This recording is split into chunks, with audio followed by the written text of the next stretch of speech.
Olá, eu sou a Magda, sou bióloga do Aitar e vim aqui trazer mais um vídeo da série Animais Silvestres Relações com Humanos, do projeto SOS Animais Silvestres, recolhimento de animais silvestres em Belo Horizonte.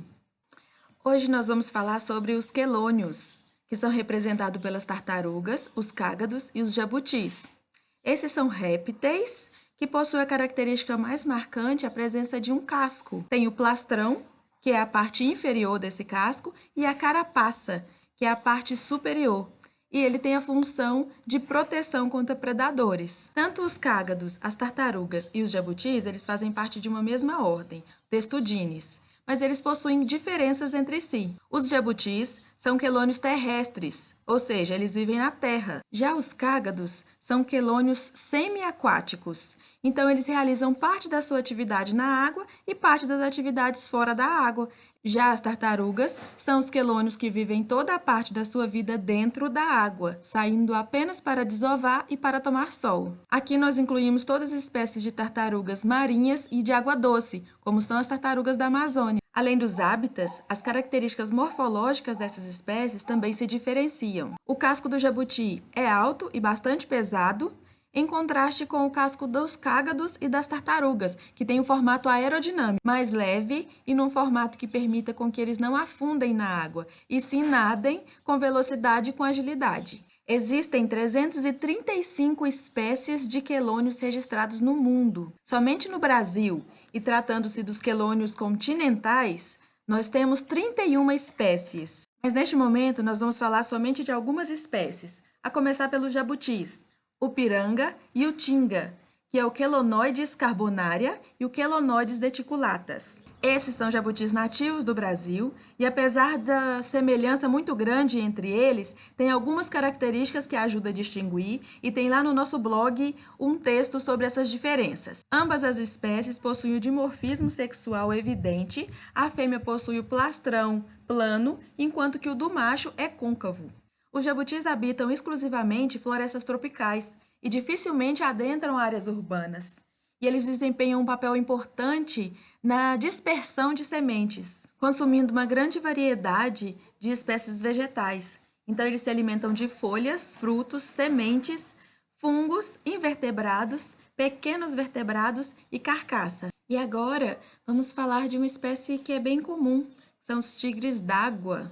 Nós temos duas espécies de tigres d'água no Brasil, que são os traquemes, Traquemes dalbigni e Traquemes audiotrix. Uma ocorre no sul do país e a outra ocorre no nordeste. Também tem a espécie de tigre d'água americano, que é o Traquemes scripta elegans. Essa é uma espécie exótica aqui no Brasil. Ela foi bem difundida por causa do comércio para servir de animal de estimação. São espécies muito semelhantes, mas a brasileira possui uma mancha amarela na cabeça e a exótica possui uma mancha vermelha. Ela é até conhecida como tigre d'água de orelha vermelha. Essas espécies possuem hábitos semiaquáticos, então são considerados cágados, vivem em lagos, açudes, brejos, sempre onde tem muita vegetação, e às vezes podem ser até vistas em área urbana, em área de esgoto mesmo, geralmente por ter sido abandonada pelos seus donos. Essas espécies sofrem uma intensa pressão pela coleta dos seus ovos e dos filhotes para o mercado ilegal para animal de estimação. Já os jabutis também sofrem pela captura para serem animais de estimação e para alimentação. Então, muita gente não sabe, mas os quelônios, ao longo da história, já sofreram muito com a pressão de captura. Antes mesmo da lei de crimes ambientais, os quelônios eram usados, além de alimentação, a sua gordura era usada como combustível. Então, quando não tinha eletricidade, usava a gordura dos quelônios para iluminar as casas e as cidades. Então, são espécies que já sofreram muito com a captura. Então, hoje, nós podemos contribuir para que os impactos sobre essas espécies sejam menores. Nunca compre animais ilegais e retirados da natureza e oriente as demais pessoas para que também não façam isso. Antes de pensar em ter um animal silvestre como pet, precisamos pensar nas características e nos hábitos desses animais, pensar se essa é uma responsabilidade que nós estamos preparados para ter. O jabuti, por exemplo, é uma espécie que tem grande longevidade. Ele pode viver mais ou menos 80 anos e chegar até 60 centímetros de comprimento.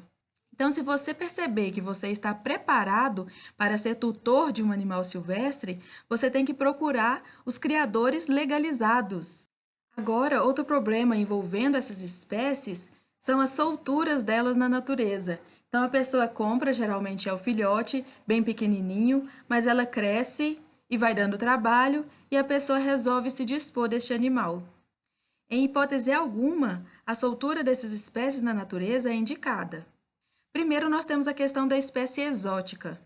Apesar dela ser muito semelhante à brasileira, a soltura dela na natureza pode ocasionar distúrbios ecológicos, podem ter competições por recurso. E mesmo as espécies que ocorrem naturalmente no Brasil, para a soltura, o animal passa por um processo de reabilitação para então ser solto na natureza novamente.